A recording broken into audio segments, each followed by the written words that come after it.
Privacy in Motion explores how your personal data fuels billion-dollar systems, while examining who controls the rules of digital privacy and what it truly means to own and protect your identity. A centralized AI effectively will lead to 1984. Big Brother controlling, telling us what to do, what not to do, right?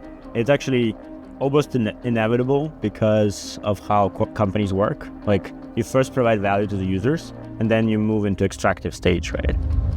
Either of you use AI? Yeah, I use it a lot. What do you use AI for?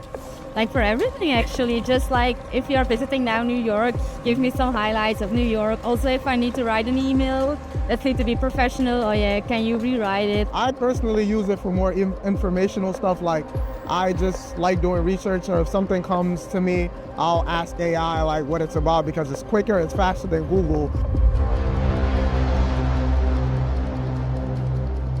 So my background is in AI, right? I'm the co-author on the Transformer paper, which is T in GPT. And so for me, I mean, we actually started Near as an AI company originally, and we actually felt the need for blockchain ourselves. And that's why we focused on building out a scalable, easy to use blockchain.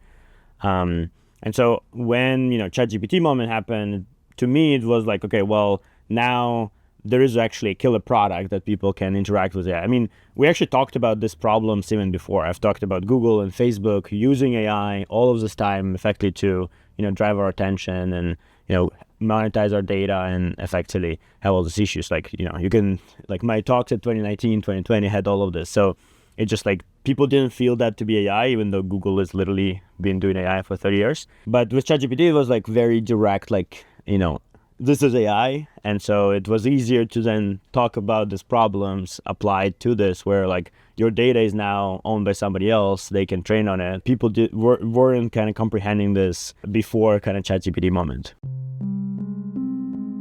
In terms of the privacy aspect, that's definitely a concern. You have people say, faces being turned into, GPT-generated imagery, fake content you create for documents, things like that. Someone was using my face and generating images of me nude. Right. And they were posting them on X. I've got no control of that.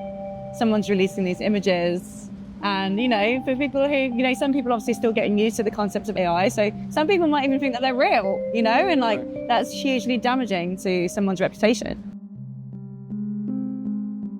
I keep thinking about the idea of machine learning. And at some points, the machines have learned. And what should we be worried about when the machines start acting instead of just learning? Well, I mean, they're acting now. So I think and learning will never stop. Same as humans, so it may never stop learning.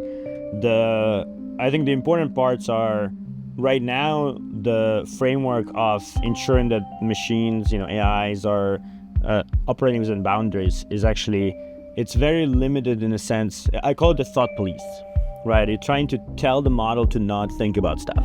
Right, it's like, do not do, bad things, do not do this to the user, like in the prompt, right? It has all these instructions. I think this is actually the, somewhat a wrong approach. Instead, what you want to have a way to ensure that nothing wrong can happen. And we have actually a really interesting tool, it's math.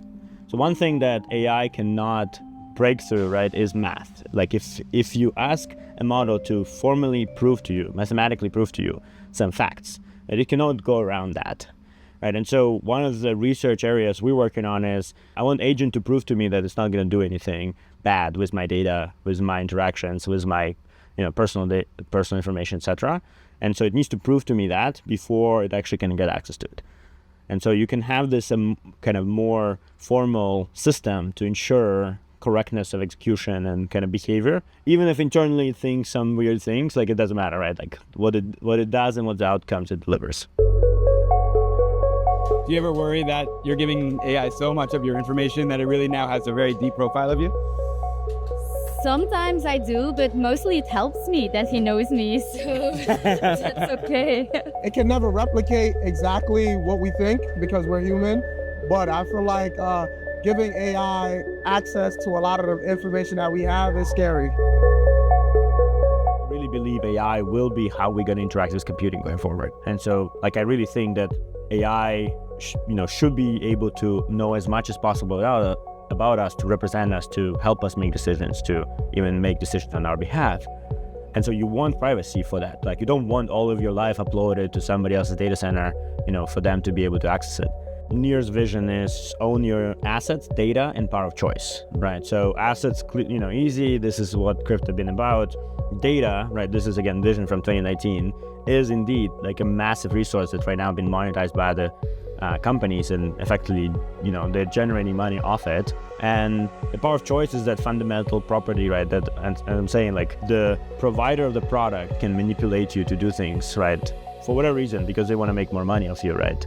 Like, we should be fighting against that and actually bring the choice back to the user. I think we need more products and more developers who choose these values and deliver better products. A user-owned internet sounds liberating, fast, private, and open. But AI may be coming for everyone to extract all of the value it can from our mortal coil. How can we ensure our very selves, both physically and digitally, remain truly ours in an agentic future?